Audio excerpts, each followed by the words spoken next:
তো আমরা যেখানে শেষ করলাম তারপর থেকে শুরু করতেছি। তো আমি যেহেতু একটু মাঝখানে সময় নিছি, আমরা আবার যেটা করতে পারি, আমরা অ্যাসেসটা ট্রাই করে দেখতে পারি যে আমাদের অ্যাসেস এখনও হচ্ছে কিনা। দেখার জন্য আমরা নেটওয়ার্ক অটোমেশন মেশিনের মধ্যে এই কমান্ডটা টাইপ করে দিলাম যে আমরা নেটকনস কানেক্ট করতে যাচ্ছি অ্যাসেসের মাধ্যমে। পাসওয়ার্ড হচ্ছে 123। এন্টার দিলে আপনার বেশ কিছু আউটপুট এখানে শো করবে, যার শেষে হচ্ছে আপনার মেসেজ ক্যাপাবিলিটিস। তো এখান থেকে আমরা জানতে পারবো। তো এরপর আমরা যদি এন্টার দিয়ে পরের যে সেকশনটা আছে সেই সেকশনটাকে পেস্ট করে দিই, তাহলে আমাদের এখান থেকে একটা হ্যালো রাউটারের কাছে যাবে।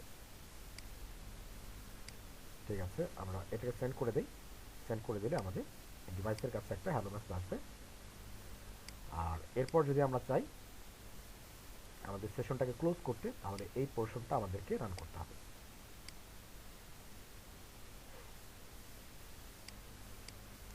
এই পোর্শনটা রান করলে আমরা টার্মিনেট হয়ে এখান থেকে বের হয়ে আসব। তো আমরা যদি চাই আরেকটু অ্যাডভান্স কাজ করতে, তখন আমাদের বা পাইথনে কোনো স্ক্রিপ্ট রান করতে প্রপারলি আমাদের এনসি ক্লায়েন্ট এই প্যাকেজটা ইনস্টল হওয়ার লাগবে। তো আমরা ইনস্টল করার আগে আপডেট আপগ্রেড দুটো কমান্ড আমাদের আছে, দুটো কমান্ডই আমরা নেটওয়ার্ক অটোমেশনের মধ্যে দিয়ে দিচ্ছি। তো আমাদের আপগ্রেডের মধ্যে কোনো সমস্যা নেই। আপডেট কমান্ডটা যদি দেই, তো কিছু আপগ্রেড করার আসল নেই। আপডেটটা দিয়ে দেখি, আমাদের প্রায় 11 MBর মতো প্যাকেজ ডাউনলোড করা লাগবে।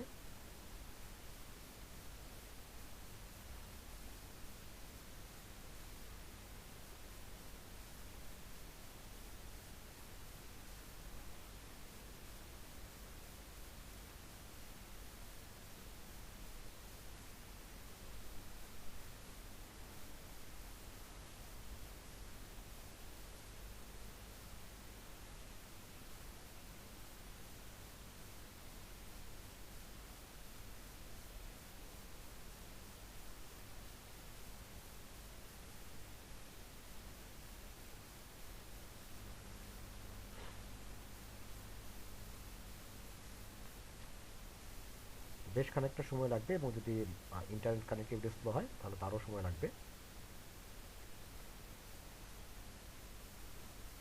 ওকে, ঠিক আছে, আমাদের আপডেট ডান। এবার আমরা আপডেট কমান্ডটা আবার রান করব। এখন দেখেন কিছু ফাইল সে হচ্ছে ডাউনলোড করবে।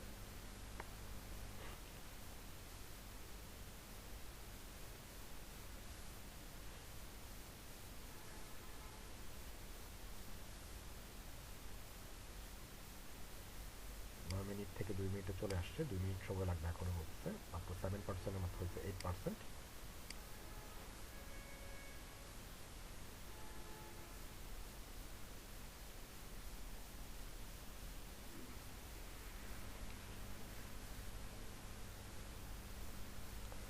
আচ্ছা, আমি ভিডিওটা একটু পজ করে রাখি, এটা কাজ করা শেষ। এটা ইনস্টল যে প্রসেসটা আছে এটা মোটামুটি শেষের দিকে। তো মোটামুটি বেশ ভালোই সময় নিল।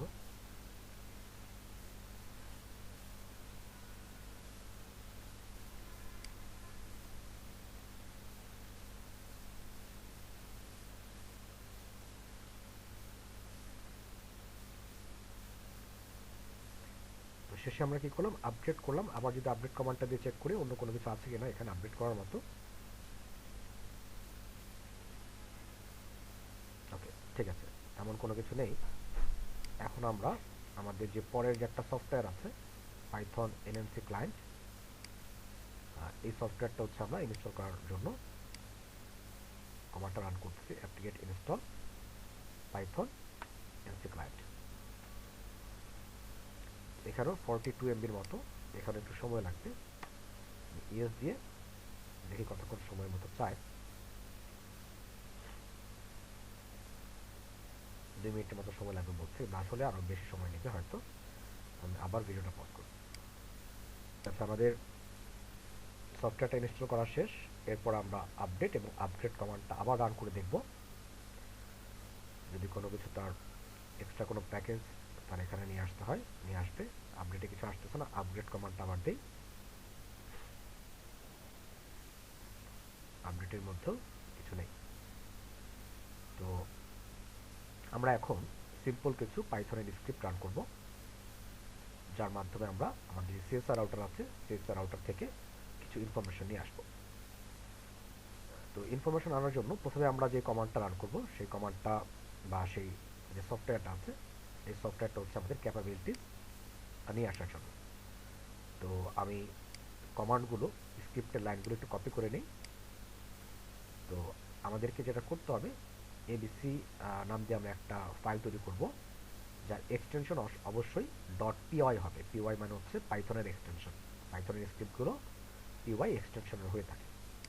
তো আমি ন্যানো এই কমান্ডটা দিয়ে ন্যানো কমান্ড দিয়ে একটা ফাইল ওপেন করব এবং এটাকে মডিফাই করে রান করার ব্যবস্থা করব। আমি যেই নাম নোটপ্যাডে আছে সেই নামটা ইউজ করতেছি, abc1.py। এন্টার দেওয়ার পর এখানে আপনি পেস্ট করে দেন। তো পেস্ট করে দেওয়ার পর আমাদের পাইথনের একটা স্ক্রিপ্ট আমরা এখানে পেস্ট করে দিচ্ছি। তো যেখানে দেখতে পাচ্ছি আমরা কোন হোস্টের মধ্যে হবে, কত নম্বর পোর্টে হবে, কোন ইউজার হবে, কোন পাসওয়ার্ড হবে, সে সবগুলো হচ্ছে এখানে টাইপ করে দেওয়া এবং আমার প্রিন্ট হবে কোনটা, ক্যাপাবিলিটি। তো এই যে ফাইলটা আমরা এখানে এডিট করলাম, এই ফাইলটাকে সেভ করার জন্য প্রথমে কন্ট্রোল ও প্রেস করতে হবে সেভ করার জন্য। কন্ট্রোল ও, আমাকে বলছে সেম নামে পেস্ট করবো কিনা বা সেভ করবো কিনা, হ্যাঁ সেম নামে সেভ করবো। এরপর হচ্ছে এক্সিটের জন্য কন্ট্রোল এক্স। তো আমরা ন্যানো যে টুলস আছে এই টুলস থেকে বের হয়ে আসছি।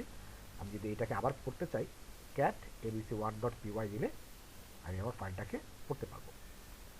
তো এটা হয়ে গেলে আমাদের এখন সময় চলে আসছে এই স্ক্রিপ্টটা আমরা রান করব। রান করার জন্য আমাদেরকে প্রথমে লিখতে হবে পাইথন, তারপরে লোকেশন সহ ফাইল নেম।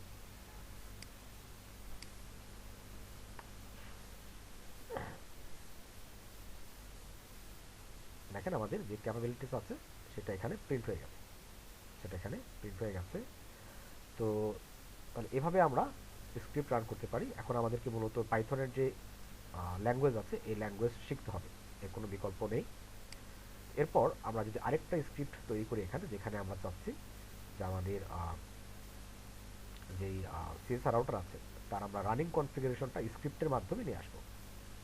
তাহলে আমরা এখানে স্ক্রিপ্টের ভিতরে যা লিখতে হবে সেটা আবার কপি করে নিচ্ছি। তো আমরা স্ক্রিপ্টের যে কোনো নাম দিতে পারি, যেমন আমি যদি নাম দিয়ে রান, এক্সটেনশন আমাকে মাস্টবি .py দিতে হবে। তো আবারও ন্যানোর মাধ্যমে আমি ফাইলটা ওপেন করবো এবং ক্রিয়েট করে ওপেন করবো run.py। এন্টার দেওয়ার পর এখানে পেস্ট করে দিলাম। পেস্ট করার পর আমরা যদি চেক করতে চাই সব কিছু ঠিক আছে কিনা, হ্যাঁ user name, password, IP, port number সব ঠিক আছে। তো আমরা সেভ করার জন্য আবার কন্ট্রোল ও, তারপরে এন্টার দিতে হবে, run.py নামে সেভ হবে এবং এক্সিটের জন্য কন্ট্রোল এক্স। তো আমি যদি এটাকে রিড করতে চাই কি আছে এটার ভিতরে, ক্যাট স্পেস run.py, তাহলে এর ভেতরে যে লেখাগুলো আছে সেগুলো আমরা পড়তে পারবো। ক্যাট টুলসের মাধ্যমে মূলত কোনো টেক্সট ফাইলকে আমরা ওপেন করতে পারি লিনাক্সের মধ্যে। এখন এই run.py ফাইলটা আমরা পাইথনের মাধ্যমে রান করার ট্রাই করি। run.py আমাদের রানিং কনফিগারেশনটা চলে আসার কথা, কিন্তু এটা যে কোনো কারণে হোক এটা রান করেনি। বিশাল বড় একটা আউটপুট আসার কথা, কিন্তু কেন আসলো না, আমি এখানে কিছু পোর্শন মিস করে গেছি কপি করার সময়, এই শেষের দুই লাইন মিস করে গেছি। তো আমি শেষের দুই লাইন কপি করে আবার ফাইলের মধ্যে অ্যাড করে দিই। আবারও আমি ন্যানো দিয়ে ফাইলের মধ্যে মডিফাই করার জন্য ন্যানো টুলসের মাধ্যমে ফাইলটাকে ওপেন করব। ওপেন করার পরে লাস্টের যে দুই লাইন আছে, লাস্টের দুই লাইন পেস্ট করার জন্য কপি করা আছে, এই পুটির মধ্যে রাইট বাটন ক্লিক করলে পেস্ট হয়ে যায়। তো পেস্ট করার পর আবার কন্ট্রোল ও, সেভ করার জন্য কন্ট্রোল এক্স, এক্সিটের জন্য আমি আবার রান করার ট্রাই করি।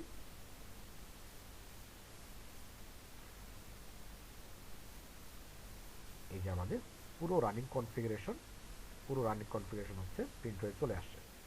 যদি এখানে বুঝতে আমাদের সমস্যা হবে, কিন্তু আমরা যদি দেখতে চাই যে আমাদের আইপি অ্যাড্রেস কত আছে, কীভাবে কী আছে, একদম উপরে চলে যেতে হবে আমাদেরকে। এই হচ্ছে আমাদের কমান্ড ছিল পাইথন স্পেস run.py। এখানে আমরা আমাদের অপারেটিং সিস্টেমের ভার্সন পাওয়ার কথা শুরুতে। ওকে, দেখি আর একটু নিচের দিকে, এই যে আমাদের আইপি অ্যাড্রেস আছে। তোমার আইপি অ্যাড্রেস হচ্ছে, গেটওয়ে হচ্ছে কত, 8.2। এটা হচ্ছে আইপি অ্যাড্রেস বলতে এটা আমাদের যে নেম সার্ভার আছে তার আইপি অ্যাড্রেস বা গেটওয়ের আইপি অ্যাড্রেস। হচ্ছে গেটওয়ের আইপি অ্যাড্রেস, নিচের দিকে নেম সার্ভার আইপি অ্যাড্রেস হচ্ছে এটা। তারপর আমরা নিচের দিকে নামলে আমাদের ইন্টারফেসের আইপি অ্যাড্রেস পাবো, কিন্তু আমরা খুব বেশি কিছু কনফিগারেশন করা নেই। কিন্তু এই ল্যাঙ্গুয়েজে আপনার আউটপুট খুঁজে বের করতে বা বুঝতে অনেক সমস্যা। যেমন এটা হচ্ছে আমাদের ইন্টারফেসের আইপি অ্যাড্রেস, গিগাবিট ইথারনেট 1 নম্বর ইন্টারফেস, 1 নম্বর ইন্টারফেসের অটো ট্রু, তার মানে এটা হচ্ছে আপনার আপ অবস্থায় আছে বা নেগোসিয়েশনটা অটোমেটিক হবে, নেগোসিয়েশন অটো, তার মানে হাফ ডুপ্লেক্স না ফুল ডুপ্লেক্স ও নিজে নিজে নেগোসিয়েশন করে ডিসাইড করবে। আর আমাদের আইপি অ্যাড্রেস প্রাইমারি মানে মেইন আইপিটা হচ্ছে 192.168.8.10। বর্তমানে ভার্সনগুলোর মধ্যে একাধিক আইপি একটা ইন্টারফেস সেট করা যায়, তো পরের আইপিগুলো সেকেন্ডারি আইপি হবে। এটা হচ্ছে আমাদের সাবনেট পাস। আর আমাদের সেকেন্ডারি আইপি এখানে নেই। এরকম করে স্ক্রল করে পুরো আউটপুটটা পড়া যেতে পারে, তো অনেক বিশাল আউটপুট। তো আরেকটা স্ক্রিপ্ট রান করে আমরা শেষ করব এই ভিডিওটা। আমরা যেই স্ক্রিপ্টটা রান করব সেই স্ক্রিপ্টটা, আচ্ছা সেই স্ক্রিপ্ট রান করার পর দেখি আর কি আছে এখানে।